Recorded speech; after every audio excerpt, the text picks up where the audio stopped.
S'il y a une chose qui revenait constamment depuis que j'ai l'âge de porter une brassière, c'est le besoin, consciemment ou non, d'être en couple pour être heureuse. Pas seulement à cause du film Titanic ou de ma cassette préférée des Backstreet Boys que j'écoutais sans arrêt, mais aussi par la façon que j'ai été élevée. Toute ma vie, on m'a demandé quand est-ce que j'allais avoir un petit chum. Pour les gens d'Europe, un petit chum, c'est un copain. Puis quand finalement j'ai commencé à en avoir, c'était interdit pour moi de les inviter à la maison parce que mon père tolérait pas que j'aie une sexualité sous son toit. Puis je comprends, tu sais, que ça peut être assez perturbant comme pensée, mais ça a créé un genre de paradoxe où je devais être en couple, mais rester seule en même temps. Sans compter que les je t'aime étaient pratiquement absents de la bouche de mes parents, ce qui inconsciemment m'a donné l'impression que j'étais jamais assez, puis que c'était ça l'amour, tu sais. J'en veux pas à mes parents, mais je pense que ce sentiment-là m'a suivi pendant longtemps, puis a créé des situations où je voulais absolument me faire aimer, même si je me sentais pas chez moi mentalement ou avec cette personne-là. Mon histoire est peut-être pas la tienne, mais je sais que pour la majorité, on a tous une version qui ressemble à ça. On vit dans une culture qui valorise le couple, qui fait des bébés pour contribuer à l'économie, mais aussi à la lignée familiale, ce qui crée consciemment ou non une croyance débilitante qu'on n'est pas complet par nous-mêmes. Joe Dispenza, un chercheur en neurosciences, explique que notre cerveau est fait pour nous garder en sécurité. S'il a enregistré la croyance qu'on peut pas être heureux seul, comme la plupart des gens, il va chercher à réguler notre système nerveux par la validation du monde extérieur. Parallèlement, on est constamment affecté par l'énergie des autres. Fait que notre cerveau va ajuster nos comportements en fonction de ce qu'il perçoit pour s'assurer de rester en sécurité ou, dans ce cas-ci, être aimé et accepté. Puis en faisant ça, ça dilue souvent qui on est vraiment. Ce qui est intéressant selon les recherches de Joe Dispenza, c'est qu'en vivant seul, on développe naturellement ce qu'on appelle une emotional autarky, qui est la capacité de se réguler par soi-même. Chaque fois qu'on fait face à un problème seul, qu'on prend une décision sans l'aide de personne ou qu'on traverse une émotion par nous-mêmes, on renforce des chemins neuronaux qui font que les futures situations similaires sont plus faciles à traverser. Puis ça me fait penser à une phrase que je me suis fait tatouer il y a longtemps qui dit « It doesn't get easier, you just get better ». Pour être honnête, je suis contente que cette phrase-là résonne encore avec moi aujourd'hui puis que j'aille résister à l'idée de me faire tatouer une empreinte de lèvres ses fesses comme je voulais au départ. Quoique des fois, j'y pense encore, tu sais. Bref, c'est pas la vie qui devient plus facile, mais toi qui deviens meilleur à dealer avec. Plus la partie de ton cerveau qui doit prendre des décisions puis trouver des solutions seule et sollicitée, plus tu as confiance que tu es capable de traverser quelque chose, puis plus tu deviens résilient face au challenge. En fait, une personne qui vit seule augmenterait de 40 sa flexibilité cognitive parce que ces expériences-là continuent de s'accumuler puis d'augmenter sa confiance en elle. C'est aussi ce qui fait que tu te fies plus à ton intuition puis ton propre jugement au lieu de ce que les gens pensent ou disent. Tu deviens ta propre référence, ce que les scientifiques appellent aussi être self-referential, quelqu'un qui peut vivre des expériences de vie sans dépendre de la validation extérieure. Puis ça, c'est juste un exemple de ce qui se passe quand on se retrouve à vivre seul. Mais selon les recherches de notre ami Dispenza, c'est beaucoup plus que ça. Toutes les cellules de ton corps ont une mémoire, puis des récepteurs qui répondent à tes pensées, à tes émotions, puis à l'expression d'être toi-même. Quand tu te retrouves seul pendant un moment, il y a beaucoup moins d'influence externe, puis tes cellules commencent à se réorganiser parce qu'elles se rappellent de leur fréquence d'origine. En fait, les chercheurs ont même découvert dans le sang des femmes qui vivaient seules depuis plus de 2 ans l'augmentation d'une protéine responsable de la réparation puis de la régénération cellulaire. Ce qui veut dire qu'en plus de redevenir une version plus authentique de toi-même au niveau cellulaire, ton corps a le pouvoir de se renouveler puis guérir en vivant seul. Tes brainwaves, tes ondes cérébrales, deviennent aussi plus cohérentes quand tu vis seul, ce qui fait en sorte que c'est plus facile d'être dans un stade θ.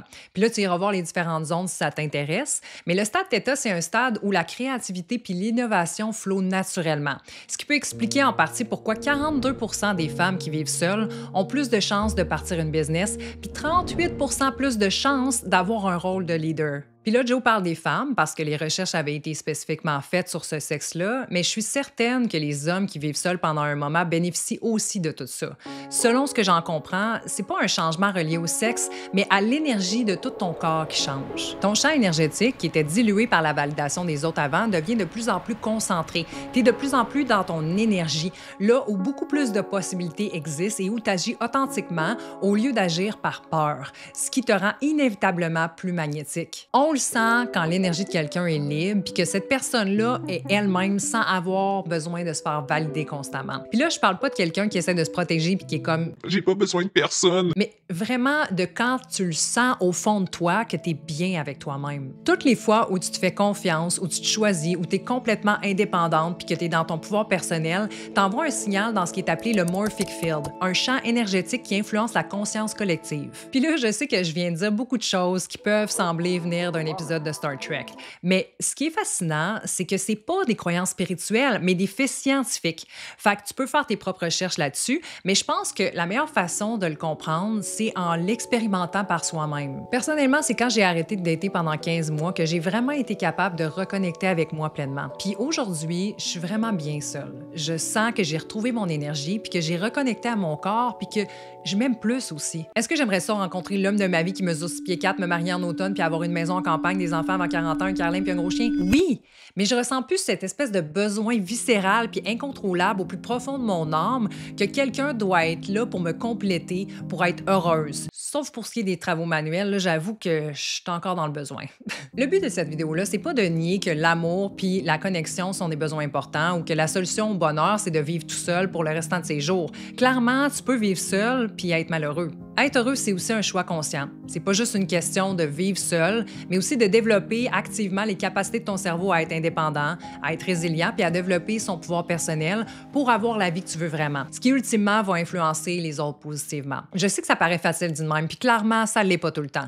Ton cerveau est habitué de dépendre de certaines choses pour se réguler, puis là, il faut que tu apprennes à le faire par toi-même ou autrement. Il va falloir que tu t'assises dans l'inconfort de tes émotions puis que tu sois capable de les vivre. Qu'au lieu d'appeler la personne qui t'aide normalement, tu fasses confiance que ça va passer puis que tu es capable d'être là pour toi. Qu'à chaque fois que tu sens le désespoir d'être seul, tu te rappelles que c'est pas ta destinée puis que c'est correct d'avoir de la peine ou d'être stressé à cause de ça. T'es pas fucké ou brisé, OK? Être bien seul veut pas non plus dire qu'une coach, un psy ou un ami peut pas t'aider ou qu'on grandit pas auprès des autres. Mais c'est ton engagement, tes choix puis tes actions qui vont te permettre de changer puis de devenir la personne forte, indépendante puis inspirante que tu es faite pour devenir. Vivre seul, c'est une chance d'avoir assez d'espace pour arrêter de diluer ton énergie puis développer des nouveaux chemins neurologiques qui te permettent de te libérer de certains patterns. Fait que s'il y a une chose que je veux que tu retiennes aujourd'hui, c'est que tu es capable de le faire. T'es pas victime de tes circonstances, de la façon que tu as été élevé, de ton type d'attachement ou de ta cassette préférée des Backstreet Boys, OK? La question, c'est pas si t'es capable de vivre seul ou non, mais si t'es prêt ou prête à être la personne pleinement entière que tu peux être. Parce que crois-moi, le monde attend juste ça. Sur ce, c'était Émilie Brousseau. J'espère que tu as aimé. Si c'est le cas, n'oublie pas de me le faire savoir en likant, partageant, commentant et en t'abonnant, bien sûr. Merci d'être là. On se revoit bientôt. Namasté.